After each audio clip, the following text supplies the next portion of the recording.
Merhabalar efendim, hepiniz hoş geldiniz. Çok teşekkür ederek başlamak istiyorum her zaman olduğu gibi. Ve efendim bugün dezenformasyon yasası denilen yasayı konuşalım istiyorum. Sansür yasası bir diğer ismiyle. Ve gündeme bomba gibi düştü. Bildiğiniz üzere uzun bir süre meclis kapalıydı. Meclis açılır açılmaz dezenformasyonla mücadele yasası gündeme geldi. Ve şu anda Türkiye'nin en çok, yani meclisin de siyasetinde en çok gündemini meşgul eden yasalardan bir tanesi ve bilindiği üzere yasaların tamamı geçti. Ne var içeriğinde? Dezenformasyonla mücadele adı altında getirilen yasa basın kartı komisyonunun üye sayısını 19'a yükseltti ve ilaveten aslında en çok konuşulan yasanın da aslında en temelini oluşturan halkı yanıltıcı bilgi yayma suçundan 1 yılla 3 yıl arası hapis cezası öngörülmesi yasanın temelini oluşturuyor ve yasa doğrudan sosyal medya platformlarını hedef alıyor. Çünkü televizyon sektörünü e, rütük sopasıyla zaten kontrol ediliyor. Orada bir sıkıntı yok. Sıkıntı sosyal medyada ve sosyal medya kullanıcılarında. Şimdi efendim, bu yasa doğrudan sosyal medyayı ve sosyal medya kullanıcılarını ilgilendiriyor ve iktidarın tezine göre burada bir açık var, burada bir dezenformasyon var ve bunun yasalarla kontrol ve güvence altına alınması gerekiyor. İktidar bu tezi savunuyor. Muhalefet de diyor ki hayır, bu bir sansür yasası, konuşanları ve konuşmak isteyenleri susturmaya yönelik bir yasa diyor muhalefet. Peki işin içeriğine, işin özüne biz bugün bunu irdeleyelim istiyorum. Şimdi şöyle bir durum var efendim. Öncelikle bu durum tespitini yapmak zorundayız. Teknolojinin ilerlemesiyle birlikte sosyal medya hayatımıza girmiş ve işlemiş durumda. Artık herkes hemen hemen sosyal medyayı kullanıyor. Ve gençler, yani belli bir kuşak daha fazla kullanıyor. Bizim bilmediğimiz haliyle, bizim bilmediğimiz, anne babalarının bilmediği şekliyle kullanıyor. Yani belki de benim bilip becerip giremediğim sitelere 16-15 yaşındaki bir genç çok rahat bir şekilde girebiliyor. Dolayısıyla artık bu teknolojinin de gelişmesiyle birlikte televizyon, basın yayın e, sektörünün yerine sosyal mecralar almaya başladı. Twitter, YouTube gibi. Dolayısıyla burada bir açık alan var mı? Kesinlikle var. Peki bu sektöre ihtiyaç var mıydı? Ben hep şuna bakarım. Bir şey ihtiyaç üzere var olur. Bunu icat edilir, var olur. Yaratılır, yaratıcı tarafından var olur. Dolayısıyla böyle bir alana ihtiyaç var mı Türkiye'de? Kesinlikle var. Çünkü muhalif kanallarda, iktidar yanlısı kanallarda artık yani çok farklı noktaya doğru getirmeye başladılar konuyu. İktidar yanlısı olan kanallar maalesef ki iktidara behiyeler düzüyor, övgüler düzüyor. E, Aynı şekilde muhalif kanallarda, başta ana muhalefet partisi olmak üzere muhalefete övgüler düzüyor, behiyeler düzüyor. Hal böyle olunca da insanların tarafsız, bağımsız, ilkili e, yayın ve içerik görme ihtiyacı hasıl oluyor, doğuyor. Yani bu bir ihtiyaca dönüşüyor bir süre sonra.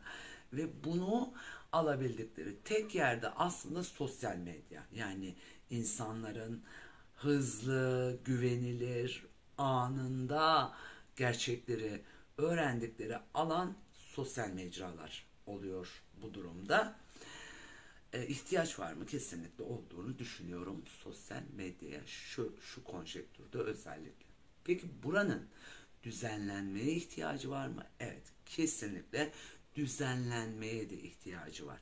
Birçok yalan, yanlış, yanıltıcı, bilgi, haber, e, birçok alanda var aslında, her yerde olduğu gibi sosyal mecralarda da var. Dolayısıyla düzenlenmesi gerekiyor mu? Evet, düzenlenmesi gerekiyor. Yalnız benim burada altını özellikle çizmek istediğim nokta, yöntem yanlış. Bu şekilde değil. Yani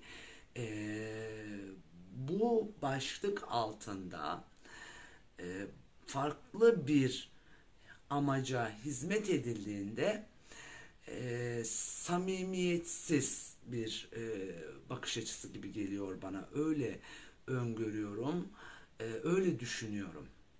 Çünkü bakın efendim, sosyal medyada ağır aksak giden ve düzenlenmesi gereken o kadar çok alan var ki, bu kadar çok alan varken kalkıp da bilgiyi alenen yayma suçu diye bir suç icat ederseniz, kusura bakmayın da inandırıcılığını, samimiyetini kaybeder, insanların gözünde yitirir inandırıcılığını. Dolayısıyla muhalefette bu alanda sansür yasası der ki insanlar da bunu bu şekilde düşünüyor, susturulacaklarını düşünüyorlar.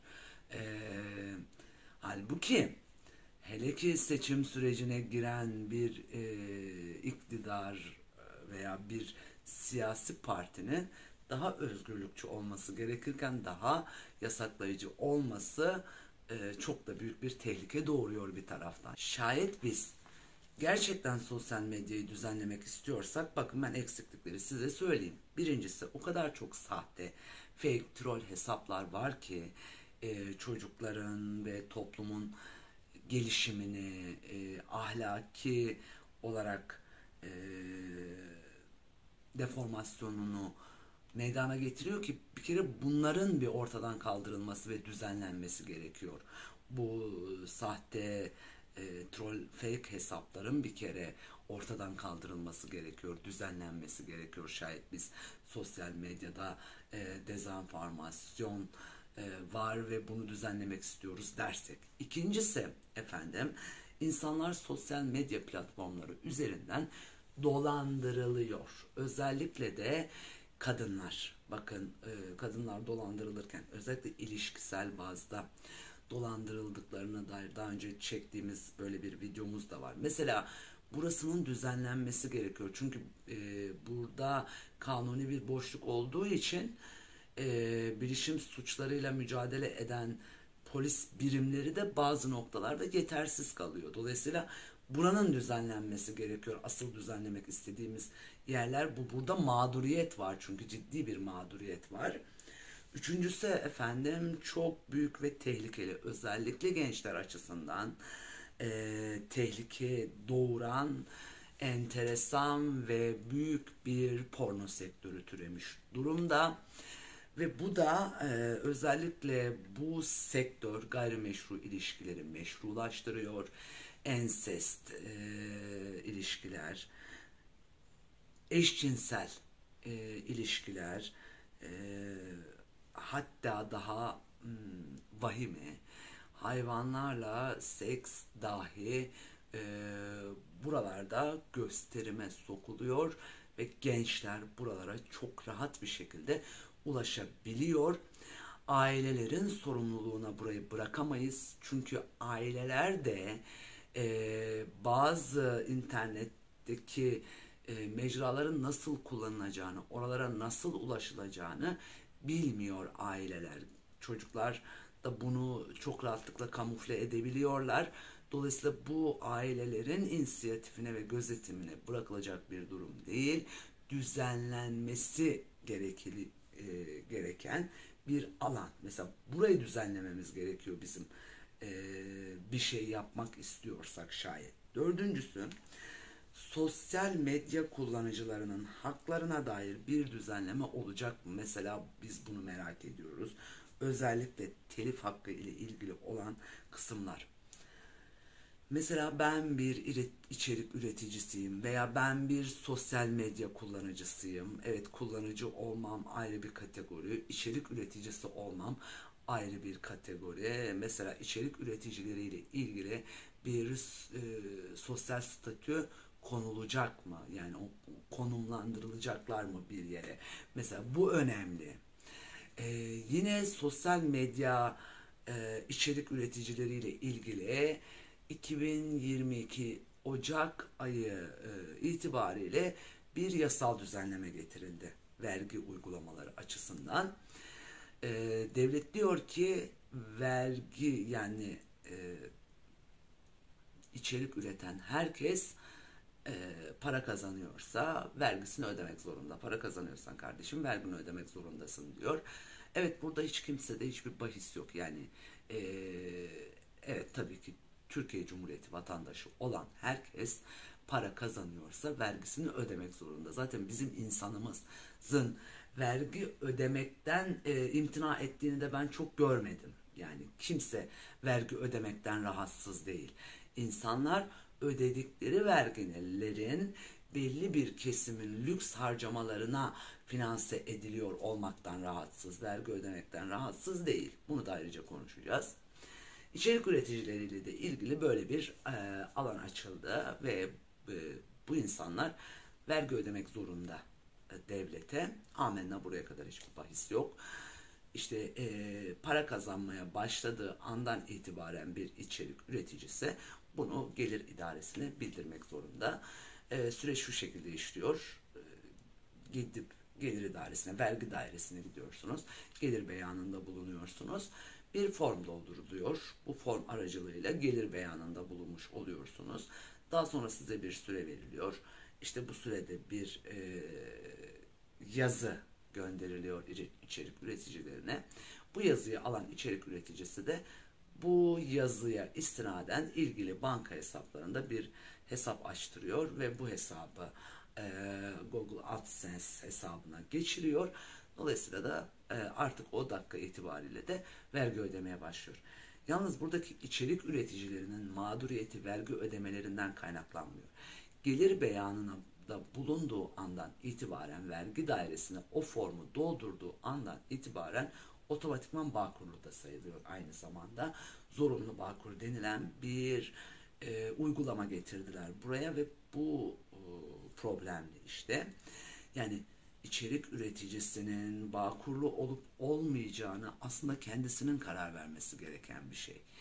Bunu devlet zorunlu ve mecburi kılması birçok insanı, burada binlerce kişiyi de mağdur etmiş durumda. CİMER'e binlerce bu konuda şikayet var ve halen daha bu alan düzenlenmemiş efendim. Dolayısıyla her içerik üreticisi Bağkurlu oluyor gelir idaresine gelir beyanında bulunduğu andan itibaren. Mesela bunun düzenlenmesi gerekiyor. Yani buralarda eksiklik varken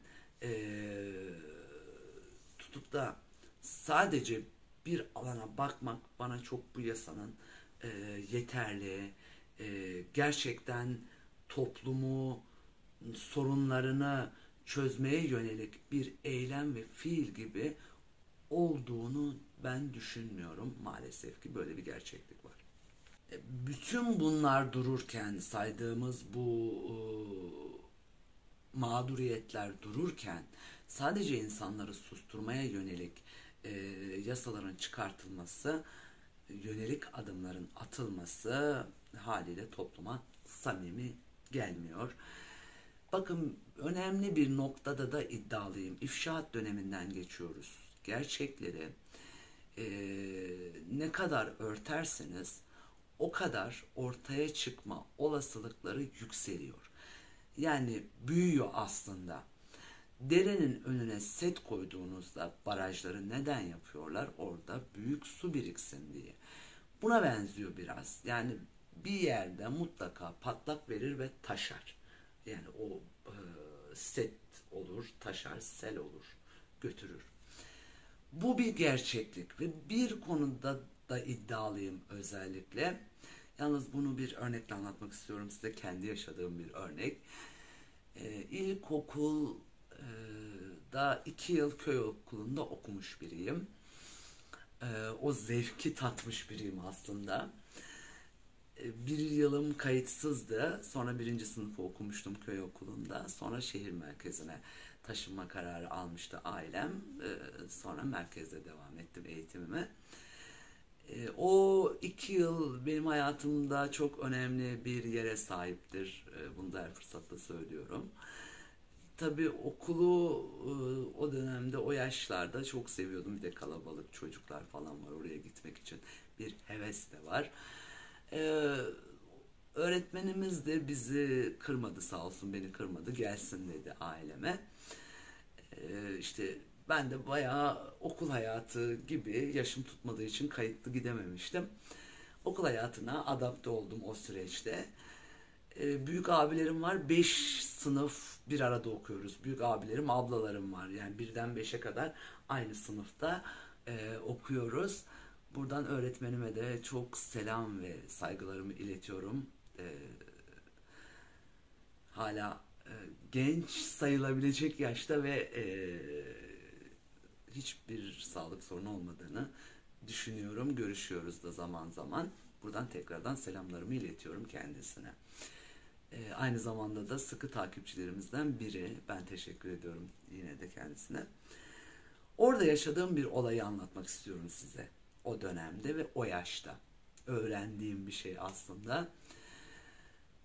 Tabii çocukluk denilince ilk aklımıza gelen eğlence, yaramazlıklar.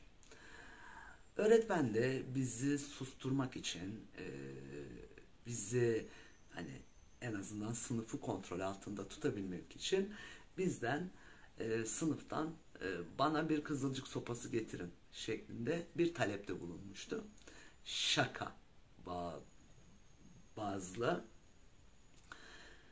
ve bunu ciddiye alan bir arkadaşımız oldu. Büyük abilerimizden bir tanesi bunu ciddiye aldı. Ve ertesi gün hocaya, öğretmene bir kızılcık sopası getirdi. Kızılcık sopasının da ne kadar acıttığını Karadenizliler bilir. Özellikle Karadenizliler. Yani kızılcık nerede çok fazla, oranın insanı da bilir gerçi. Ertesi gün kızılcık sopası geldi bu arkadaşımız tarafından. Böyle öğretmenin o sözünü unutmuyorum. Sopayı getiren ilk sopayla muhatap olur dedi, böyle şaka karışık. Çok değerli bir öğretmenimizdi bu. Bunun da altını çizeyim ayrıca, yani onu atlamayalım. Ve o kızılcık sopası kırılıp atılmıştı. Buradaki kıssadan hisse şu: kızılcık sopayı getiren ilk muhatap olur onunla. Bu değişmez bir kainat kuralıdır, doğa kuralıdır. Yani baskıyı ilk ortaya çıkaran, sopayı ilk getiren, onunla ilk muhatap olacak olan kişi olur maalesef. Önümüz seçim efendim. Ben baskın bir seçim olacağını düşünenlerdenim. Yani seçim tarihinden önce yapılacak. Kasım konuşulmuştu. Evet, ben Kasım şeklinde de geçmiş videolarımda bir ifade kullanmıştım. Mümkün müdür? Evet, mümkündür. Yani bunu da ancak Ekim sonu görebiliriz. Yani Ekim sonu Kasım'da bir seçim olacağına dair gündem oluşabilir. Mümkün bu. Kasım'da oluşmazsa şayet tarihinde seçimin yapılmayacağını düşünenlerdenim. Olası bir iktidar değişikliğinde, ki hiç kimse hiçbir yerde kalıcı değildir. Bu da değişmez kurallardan bir tanesidir. Kalıcı değildir. Dolayısıyla böyle bir yasayı bu süreçte çıkarmak iktidarın kendi ayağına sıkmasıyla eşdeğer bir durum aslında. Ve ben bunun en çok iktidara zarar vereceğini düşünüyorum. Kızılcık sopası örneğinde olduğu gibi. sopayı getiren ilk dayağı yer gibi de bir durum söz konusu. Bu doğa kuralıdır. Değişmez kaidelerden biridir. Böyle bir hatanın yapılması bana çok mantıklı, aklı baki oturulup düşünülmüş bir şeymiş gibi gelmiyor. Yani bir can havliyle bu yasaya sarılmak durumu varmış gibi düşünüyorum. Yani o kadar acziyete düşmüş, o kadar zor durumda olan bir insanın çıkıp bir şeylere sarılması gibi, denize düşenin yılana sarılması örneğinde olduğu gibi. Ve bir şey şayet üstünüze geliyorsa, insanlar için bunu özellikle söylüyorum, insan nefsiyle ilgili bunu söylüyorum, insan hata yapmaya başlar. Yani bir yerde haksızlık yaptıysa birine, o haksızlığı kamufle etmek için hata üstüne hata yapmaya başlar. Bu da doğanın değişmez kuralıdır. O yüzden hak çok önemli bir kavramdır. Bizim kültürümüzde, bizim dinimizde de, kültürümüzde de. Özellikle dinimizde bu söylem çok gelişkendir Anadolu'da. Terazinin iki kefesinden birine hak kavramını koymuşlar, hakkı koymuşlar. Diğerine kainatı koymuşlar ve hak e, ağır basmış, daha ağır tartmış. Dolayısıyla hak bu kadar önemli. Yani bir kulun hakkını yemek, bir insanın hakkını yemek, insanın hakkını yemesi bu kadar önemli ve bu kadar büyük bir kavram. Dolayısıyla bu olduğu zaman insan hata yapmaya başlar. Hata insanı hiç yapmayacağı şeyleri yapmaya başlar. Hata insanı aslında e, bir noktada gerçekleri görmeye de iter. Yalnız bugünkü insan nefsi öyle bir noktaya geldi ki ben egosu, o güç zehirlenmesi insanlarda o kadar dehşetle izlediğim bir noktaya geldi ki gerçekler blulaştı, grileşti, görünemiyor artık, göremiyorlar. Dolayısıyla da efendim e, bu yasanın haksız bir yasa olduğunu düşünenlerdenim.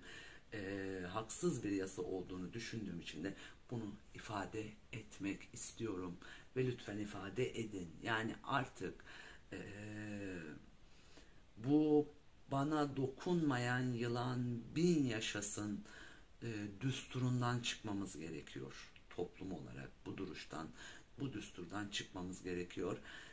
Şayet bana dokunmayan yaşasın mantığıyla hareket edersek böyle bir şey de yok doğada kurallarında. O mutlak surette bir şekilde yarın bir başkasına zarar verir ve en çok da bunu ortaya koyanlara zarar verir.